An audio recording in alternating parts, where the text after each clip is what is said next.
सरकारी संस्थाएं, जब पहली बार आप ये शब्द सुनते होंगे तो निश्चित तौर पर आपके दिमाग में ईडी, सीबीआई, इनकम टैक्स ऐसी संस्थाओं का नाम आता होगा दोस्तों। हो सकता है आता हो सकता है दूसरी संस्थाओं का नाम आता हो, लेकिन मोस्टली ऐसी संस्थाओं का नाम आता है। सरकारी संस्थाएं देश की सरकार के हाथ की कठपुतली बन गई हैं। यह आरोप विपक्ष कई बार देश की सरकार पर लगा चुका है। तो क्या ये संस्थाएं वाकई संविधान के दायरे में रहकर काम कर रही हैं या फिर नहीं?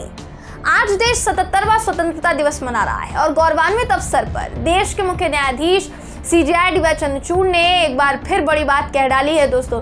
CJI D.Y.. चंद्रचूड़ ने सरकारी संस्थाओं के लिए जो कहा है, निश्चित तौर पर वो एक मैसेज है उस सरकार के लिए जिन पर सरकारी संस्थाओं को अपने हिसाब से चलाने का आरोप अक्सर लगता आया है। क्या कुछ कहा है सीजेआई डी.वाई. चंद्रचूड़ ने, इस खबर में मैं आपको बताऊंगी। नमस्कार, मेरा नाम है जयंती झा और आप देख रहे हैं देश नीति। देश नीति, केवल सच्ची और पक्की खबरें। मोदी सरकार के शासन वाले बीते 9 सालों में ईडी और सीबीआई ने 95% विपक्षी नेताओं को शिकार बनाया है। राहुल गांधी, सोनिया गांधी, डीके शिव कुमार, संजय राउत, ये ऐसे कई दिग्गज नेता और इन्हीं के जैसे और भी कई दिग्गज नेता जिन्हें केंद्रीय कह लीजिए या कह लीजिए सरकारी एजेंसियों की कार्यवाही का सामना करना पड़ा है, वो शिकार बने हैं। ऐसा मैं नहीं कह रही हूँ, खबरें कहती है। तो ऐसी स्थिति में सीजेआई डी.वाई. चंद्रचूड़ ने स्वतंत्रता दिवस के मौके पर क्या कहा है दोस्तों, सुनिए। उन्होंने कहा, न्यायपालिका का काम है कि वो सुनिश्चित करे कि सरकारी संस्थाएं संविधान के दायरे में रहकर काम करें। संविधान में न्यायपालिका के लिए एक महत्वपूर्ण भूमिका तय की गई है, जिसके तहत न्यायपालिका को ये सुनिश्चित करना है गवर्नमेंट की संस्थाएं संविधान के दायरे में रहकर काम करें। ये एक स्ट्रॉन्ग मैसेज क्यों है, अब इस बात को समझने की कोशिश कीजिए। एबीपी न्यूज ने 26 मई 2023 को इंडियन एक्सप्रेस में छपी 2022 की रिपोर्ट का हवाला देते हुए क्या लिखा था कि 18 साल में ईडी ने 147 प्रमुख राजनेताओं की जांच की थी, जिनमें से पिछले 9 साल की अगर बात करेंगे तो 95% से ज्यादा विपक्षी नेता थे। यानी 2014 के बाद से नेताओं के खिलाफ ईडी के इस्तेमाल में 4 गुना बढ़ोतरी हुई है। इस दौरान 121 राजनेता जांच के दायरे में आए, जिनमें 115 से ज्यादा विपक्षी नेता हैं। ईडी की केसबुक की बात की जाए तो विपक्षी राजनेताओं और उनके करीबी रिश्तेदारों की संख्या में राजधानी एक्सप्रेस की स्पीड से रफ्तार हुई है। ये सभी विपक्षी नेता 2014 में एनडीए 2 सरकार के सत्ता में आने के बाद से इसकी जांच के दायरे में आए हैं। यानी आप समझ सकते हैं कि दूसरी कार्यकाल में ये और ज्यादा बढ़ गया। तो देश के मुख्य न्यायाधीश अगर कहते हैं कि सरकारी संस्थाओं को संविधान के दायरे में रहने की जरूरत है, तो ये उन्होंने क्यों कहा होगा, इसे हमने एक उदाहरण के तौर पर आपको समझाने की कोशिश की है। उम्मीद करती हूँ कि आप इसको समझे होंगे। लेकिन अगर आप ये सोच रहे हैं कि सीजेआई डी.वाई. चंद्रचूड़ का बयान यहीं तक सीमित था, यहीं खत्म हो जाता है, तो ऐसा नहीं है। आपकी गलतफहमी दूर किए देते हैं।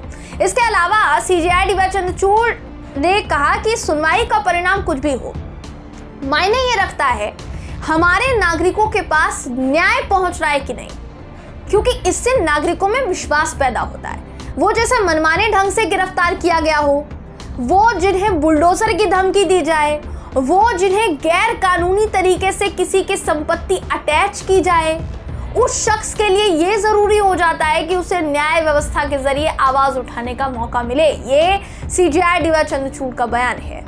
तो सीजेआई साहब की इसी दृढ़ रवैये की वजह से आज न्यायपालिका पर लोगों का भरोसा बढ़ा है। आज क्योंकि 15 अगस्त का दिन है, तो लाल किले पर हुए कार्यक्रम में सीजेआई डी.वाई. चंद्रचूड़ पहुंचे थे।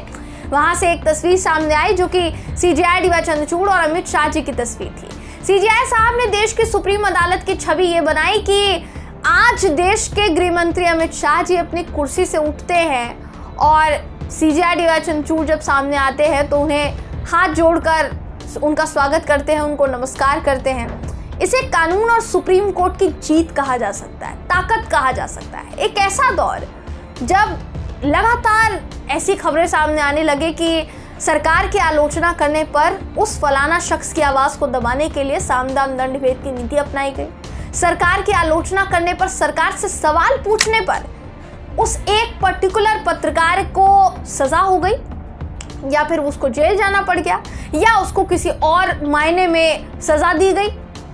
ऐसा दौर जब आलोचना जो है वो इतनी ज्यादा भारी पड़ जाए कि आपकी जान पर बनाए, ऐसे दौर में जब सुप्रीम अदालत से लोगों की उम्मीदें बढ़ जाती है, जब सुप्रीम कोर्ट से लोगों की उम्मीदें बढ़ जाती है दोस्तों, तो वो दौर स्वर्णिम दौर होता है और वही दौर CID चंद्रचूड़ भारत के लिए लेकर आए हैं वाकई में। इसीलिए उनकी जितनी सराहना की जाए उतनी सराहना कम है।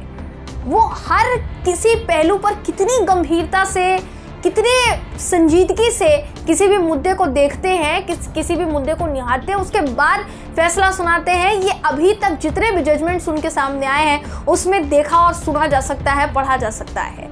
तो वाकई में यही कारण है कि CID चंद्रचूड़ एक बार फिर से तारीफ के पात्र बने हैं। और इस पूरे बयान के बाद कहीं ना कहीं उन्होंने जो संदेश दिया है वो संदेश हमारे देश की सरकार के लिए माना जा रहा है। अब आप उनके इस संदेश पर, उनके इस बयान पर क्या सोचते हैं, आपकी क्या राय है, कमेंट करके जरूर बताइएगा। वीडियो अगर आपको पसंद आया हो तो वीडियो को लाइक कीजिए, शेयर कीजिए, चैनल को सब्सक्राइब करना बिल्कुल भी ना भूलें। फिर मुलाकात होगी आपसे अगले वीडियो में, तब तक के लिए नमस्कार। आपका एक सब्सक्राइब हमारे लिए महत्वपूर्ण है।